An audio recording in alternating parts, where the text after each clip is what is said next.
Good evening. We will dedicate this episode to the last years of Stalin's life and to the extraordinary 20th Party Congress of 1956, in which, to the astonishment of the whole world, Khrushchev denounced Stalin's so-called cult of personality. Now, throughout his life, Stalin suffered from some chronic afflictions such as high blood pressure, arteriosclerosis, and rheumatic pains in his joints and muscles. And, as it is the destiny with all of us, these conditions worsened as Stalin declined into the vale of years, as Shakespeare would say. Furthermore, Stalin had been a pretty heavy smoker for 50 years, which he finally gave up, following the symptoms of emphysema. Now, he died on March the 5th of 1953 after suffering a massive brain hemorrhage. Historical considerations on the death of Stalin are, as well as with other events of his life, dictated mainly by ideology, which we talked about in the first episode. Therefore, it is almost impossible to adhere to what can be called a middle course, or to present a totally impartial view of the event and of its aftermath. To start with, the conditions that developed in Russia before, during, and after World War II were different from many other circumstances we can think of in history. Why? For one, the Soviet Union, or Union of Council, was a totally new social experiment. Yes, the experiment had been tried elsewhere, for example in the Paris Commune of 1870, but that experiment had been quickly dispatched by the armed forces of the ruling class with great slaughter. And the Paris Commune did not have the time to organize an adequate armed resistance. During World War II, the Soviet Union, as you know, completely bore the brunt of Hitler's invasion.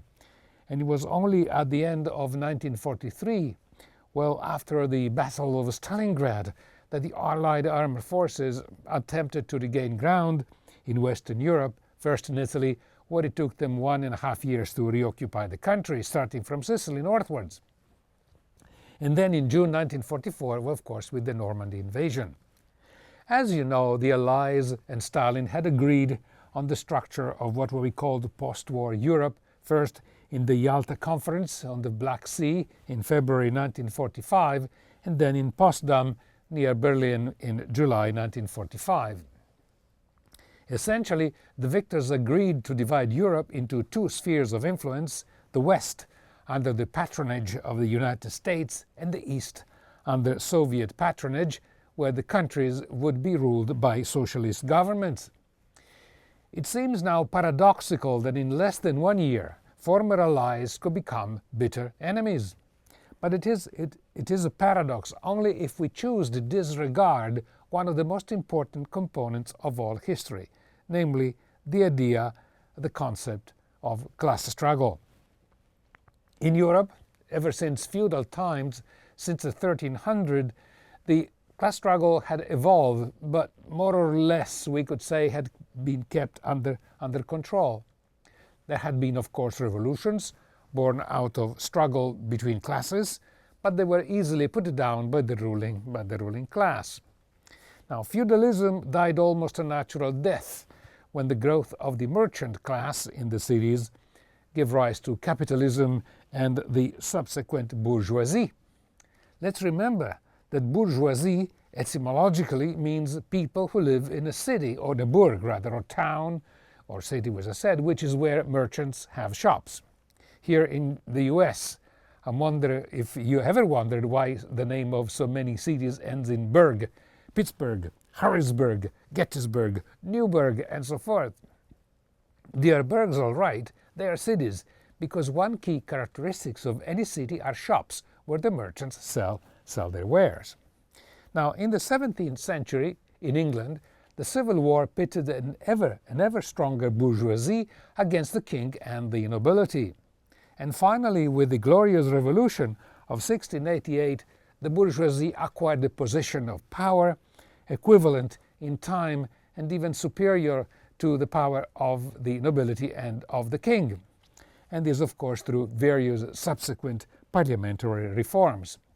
The French Revolution, starting from very different premises, arrived at the same conclusion, that is, the triumph of the bourgeoisie over the king and the nobility. And from 1789 to this day, the class struggle features, with much simplification, we could say, the holders of power against the subjects or the victims of power, as the case may be. Now, in this very coarse analysis, power means controls of the means of production, controls of the army, control of money printing and money supply, and especially today, of course, control of the mass media. And in this recurrent class struggle, the dominant class constantly fights to extend its power and fights to the death to retain the status quo. But soon after World War II, the dominant Western class found itself threatened in a way never experienced before in history. That is, threatened by the abolition of classes. And please, set aside for a moment considerations about economics. Contrary to popular belief, at least I think, the threatened abolition of classes meant not the abolition of the differences in income, but the abolition of power by the dominant class. In itself, this threat, perceived by the dominant class, was nothing new. During the Civil War in Russia following the 1917 revolution, 14 Western countries, including England, United States and France, had sent armies to the Soviet Union to destroy it. And in the 1930s, fascism and National Socialism could be considered the second line of response by the dominant class response to the egalitarian threats. And it just so happens that when National Socialism became too strong, the class struggle was temporarily set aside to be replaced by an imperialist struggle, which can be considered but a variant of the class struggle itself. But the threat of the class struggle rose again with a vengeance after World War II. And all this has to be kept in mind when analyzing the history of the Soviet Union in the aftermath, especially of World War II. One further complicating and aggravating factor was, of course, the atomic bomb. When Truman, in 1945, at the Potsdam Conference, told Stalin that America had the bomb, Stalin did not seem surprised, or so they say. He was surprised, however, or so, as I said, the historians say, that the Americans would use it so soon, just 2 weeks after Truman told Stalin about it. Furthermore, at the Yalta Conference in February 1945, Roosevelt had asked Russia to help defeat Japan by declaring war to Japan. And Russia had agreed to do so after 3 months after achieving victory against Germany. And indeed, Russia declared war on Japan in July 1945. And in fact, they occupied Manchuria and half of Korea, which had been a Japanese colony for decades. They occupied them in a matter of days. It was then that the US dropped the atomic bombs on Hiroshima and Nagasaki. And suddenly the atomic bomb changed the scenario, we could say, properly. Given the bombs on Hiroshima and Nagasaki, Stalin saw Russia as the potential next target. There are even anecdotal reports that Churchill considered at one time dropping one such bomb on Moscow. Furthermore, there was immediate disagreement among the Allies on how to handle both Germany and the Eastern countries that, although through agreement, were part of the Soviet sphere of influence. Quite simply, America and England wanted these countries to be capitalist. The Soviet Union wanted them to be socialist. Of course, in the language of the times, still used today, the operative word was democracy, which sounds better than capitalist, as it suggests a disinterested concern by the rulers for the people involved. But why all of a sudden the Western powers, mainly the US and Britain, became so concerned about the welfare of peoples of countries of which most Americans perhaps did not even know the existence? And that's simple, because the idea, or better, the ideology of attacking the root causes of the class struggle, and this to a point, is anathema to the dominant class. The fear being that any success in a potentially egalitarian country may spread abroad as an infectious disease. And if saying it like this may sound politically incorrect, consider Cuba. It is a nation that in no way could be or could have been a threat to the United States. And yet, as you know, there have been 60 or more attempts on Castro's life, plus the famous Bay of Pig invasion, the plan to sink American ships and accuse Cuba to have done it so as to justify an invasion and retaliation. In fact, however we may dislike admitting it, the Cold War was, and the Third World War will be rather, if any, hopefully not, will be due solely and exclusively to an intermingling of imperialism and class struggle. The two, imperialism and class struggle, are strong relatives, but there is no time here to go into this particular point. Now back to Stalin. How did this event, the atomic bomb and the Cold War, influence the social and political life in the Soviet Union? As for the atomic bomb, Stalin knew that the Americans had been working on it ever since 1941, but what was unexpected was that they would actually use it on people, which, as I said, suddenly transformed the USSR into a target. Therefore, we could say that the climate of fear of the late 1930s, which we talked about before, caused by the threat of the Nazi invasion of Russia, a very real threat, as we know, was again reproduced at the end of the 1940s, in this case, fear of an atomic attack. Some scientists working in the United States had sent information to the Soviet colleagues on their own initiative, and namely the scientists involved were Cairncross, Fuchs, and Pontecorvo. They did so not for personal gain, by the way, but for ideological convictions. And in the meantime, a Russian physicist called Flerov, at the beginning of 1942, had written a letter to Stalin informing him that atomic bomb research was occurring in Germany, US, and England. And he also explained the principles of atomic explosion in understandable terms. And in his memoirs, Kaftanov, chairman of the higher education and a scientific consultant to Stalin said that Stalin, after reading Flerov's explanation and listening to him, to Kaftanov, walked about for a short time in his office and said, "We need to get started as well." Now, the original information received from England and the United States on the atomic bomb project was useful but limited. A new industry and massive research project had to be started from scratch. Now, research in atomic physics involves a massive volume of calculations, and at the time Russia was lagging behind in any type of electronic calculating power, what today we call computers. But on the other hand, Russia was strong in mathematics, and several mathematics institutes throughout the land were assigned enormous tasks of calculations to reach the sought for solutions. Also, the Soviet Union did not have supplies of uranium, which was mined in Bulgaria, in Czechoslovakia, and in East Germany. The project to build an atomic bomb involved at first the construction, of course, of a nuclear reactor, and the German scientist, Professor Nicholas Riehl, who spoke fluent Russian, brought the Russians to the town of Orangeburg, north of Berlin, where pure uranium for reactors had been produced in a factory. But the Americans had bombed the factory the day before the end of the war. And nevertheless, the remains of the equipment were dismantled and brought back to Moscow. A new uranium plant was built in Moscow, near Moscow, in January 1946, and the project for an experimental nuclear reactor went underway. Between 1945 and 1955, about 300 German scientists were also working on the uranium project in the Soviet Union.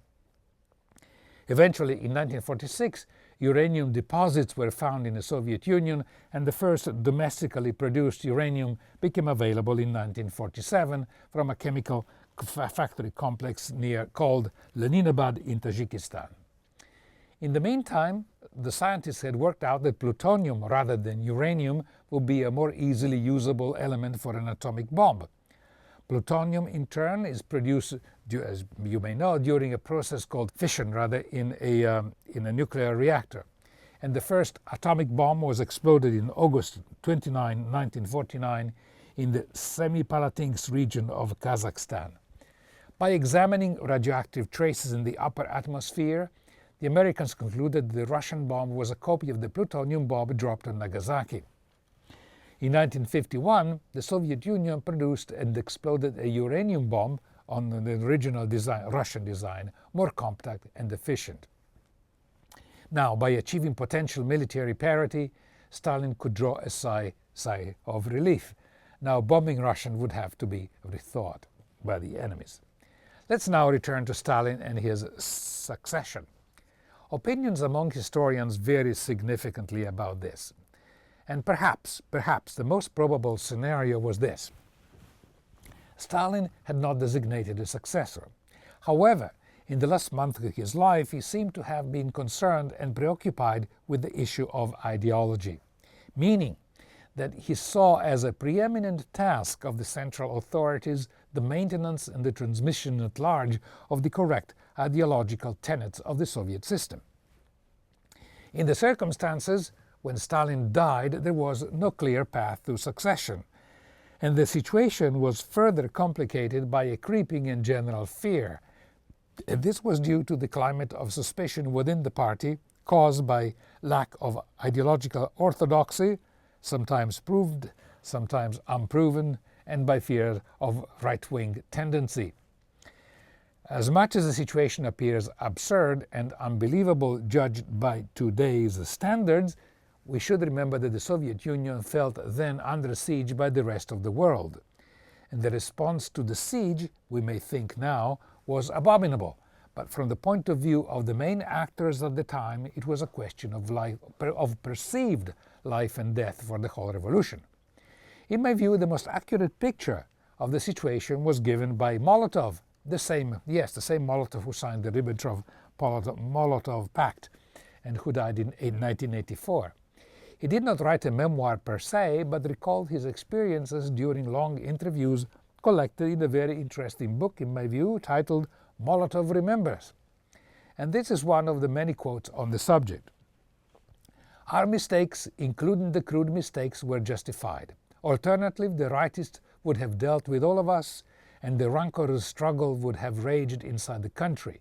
We would not have submitted to Hitler, but he would have gained much by this. Of course, it would have inflicted a blow on the entire future movement of communism in Europe. Soon after Stalin's death, the leadership of the party and of the nation was shared by Malenkov, Beria, and Khrushchev. Beria was later executed as a traitor, and Khrushchev emerged as a successor. In all this saga, if you like, the most critical and history-making event was not so much Stalin's death, for, as Shakespeare says, all that lives must die, passing through nature to eternity. But the famous, the most noteworthy, was the 20th Congress of the Communist Party held in February 1956. The Congress had almost formally finished when the delegates were recalled to the Great Hall of the Kremlin for an additional closed session. About 100 party activists recently rehabilitated or released from confinement were invited to attend. And the announced subject of this extra meeting was in itself puzzling, on the cult of personality and its consequences. As Khrushchev spoke, the delegates were astonished. The party veterans listened in silence, only occasionally interrupting him with exclamation of amazement or indignation. Several people became unwell and had to be carried out of the hall. And in essence, Khrushchev said this: Lenin and Stalin had been in conflict. We are talking about 40 years before the Congress. Lenin wanted Stalin removed from the position of General Secretary, says Khrushchev, and the repressions approved by Stalin were illegal, so also says Khrushchev. Stalin had made big mistakes in the pre-war years and destroyed the best commanders in the army and the navy, and also Stalin was responsible for the early defeats of the Red Army in 1941 and 1942. Stalin was also responsible for the critical state of Soviet agriculture and very serious mistakes in foreign policy. Khrushchev concluded by saying that the report had been approved by the Central Committee, which Central Committee also authorized resolutely to carry out measures to ensure the total removal of the cult of the individual alien to Marxism, Leninism, and the liquidation of all the consequences in every aspect of the party government and ideological activities. Later, the delegates from foreign communist parties were invited to the Kremlin to look through Khrushchev's report after being told that it was top secret. But it did not remain secret for long. According to the directives of the Central Committee, the report was read at thousands of meetings throughout the country and also in organizations that included non-party members. Incidentally, there were to be no discussions after these readings throughout the country. In many places, the reactions to the report were furious. In different parts of the land, people returned to their homes and committed suicide. In Georgia, Stalin's birthplace, sections of Georgian society were indignant. A demonstration took place at the center of Tbilisi, the capital, to commemorate the third anniversary of Stalin's death. The demonstrations continued for 3 days and the city appeared to be out of control. Among the shouts paying homage to Stalin, there were appeals to Georgian nationalism. There were clashes with the police, with several people killed and wounded. And in the Soviet press there was no mention of the events in Georgia, nor was the question of Stalin's criticism discussed anywhere in newspapers. The 20th Congress had no effect on the actual running of the state, but, as we know, the foundation of the Soviet Union, rather than on national or historical tradition, was based essentially on ideology. And the whole structure was closely tied to the strength of the ideology, which meant that the state was kept going not by repressive methods alone, but by ideology, and which also explains why so many people, both in Russia and abroad, were dismayed at Khrushchev's report. I think that on balance it is fair to say that the 20th Congress delivered a blow, or a major blow, to the philosophy of Marxism-Leninism, and an enormous change took place across the country, not so much in day-to-day life, but in the hearts, the minds, and the consciousness of individuals. American writer, poet, and social activist John Reed gave an account of the revolution of 1917 in his famous book 10 Days That Shook the World. We can now say that there were another 10 days that shook the world, from the 14th to the 25th of February of 1956. As the historian Hobsbawm said, the October Revolution created a world communist movement. The 20th Congress destroyed it. The revolution had transformed one weak monarchical regime ruling a vast and background country into a superpower. It also, as you know, had led to the victory of the cause in other countries. Furthermore, the liberation of the colonial world depended on the support of the Soviet Union and of its sometimes reluctant but real protection. Whatever the weaknesses, by its very existence, the Soviet Union proved that socialism was more than just a dream. And as much as many wish to deny it, the safety net structures implemented in non-communist countries after World War II were the not-so-indirect result of the presence of the Soviet Union. 4. Unlike other states, moments or situations in history, the Soviet Union had no imperial ambition to bomb or occupy other countries. It was its very presence that was intolerable for the capitalist world. And yet, in all this, Lenin, Stalin, the revolution, the Patriotic War, and even the 20th Congress in 1956, in all this there is something which is only and exclusively Russian. Nowhere else, in time or place that we know of at least, a society has decided to change itself, almost to turn itself upside down. And nowhere else, a prominent leader with decision-making power, such as Khrushchev was, decided to say in public, "We made huge mistakes, we must change." Just to compare, think of the American destruction of Vietnam. One of its architects, McNamara, whom once I met at an airport, came out with a book published 20 years ago saying that the war was wrong. Few people even know of the existence of the book. Thank you so much, I would say to McNamara, on behalf of the 58,000 Americans killed and the 2 million Vietnamese killed, not to count the wounded, the crippled, and the lingering aftermath of Agent Orange. Or think of the destructions of Iraq, the inexistent weapons of mass destruction, plus Libya, Syria, Afghanistan, Somalia, you name it. But returning to the Russianness of the historical events in the Soviet Union, a curious inquirer can find echoes of similar frames of mind, of events and ideas, and he will find these echoes in the Russian classics. I quote two examples that I come to mind. I can think of the brothers Karamazov when Zosima, the wise elder at the monastery, suddenly falls to the ground, prostrating himself at the feet of Dmitri Karamazov, the half-hero, half-villain in the novel. In a flash of insight, and by his gesture, Zosima understood what was to come. Or take Yuri Zhivago's meditation about Russia, where he says, "And this vast expanse is Russia, his incomparable mother, framed far and wide, martyred, stubborn, extravagant, crazy, irresponsible, adored, Russia with her splendid, eternally splendid, and disastrous and unpredictable adventures." Indeed, things sometimes splendid, sometimes disastrous, and often unpredictable can perhaps occur only in Russia. And now we have to see what comes next. This is the end of our series on Stalin. I know that we've touched Stalin's life only on the surface. As I said at the beginning, the series was not intended as an apology or a praise or a condemnation, but mainly as a prompting of your curiosity to know more in your own good time. For in the end, when it comes to Russia, much of it is understandable, but much of it is unexplainable through our accepted Western frame of mind. And sometimes you are left wondering to yourself, what is it that I did not understand?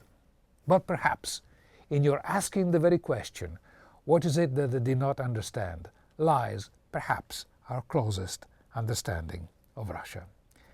Thank you for watching. I am Jimmy Molia for Historical Sketches. Good night.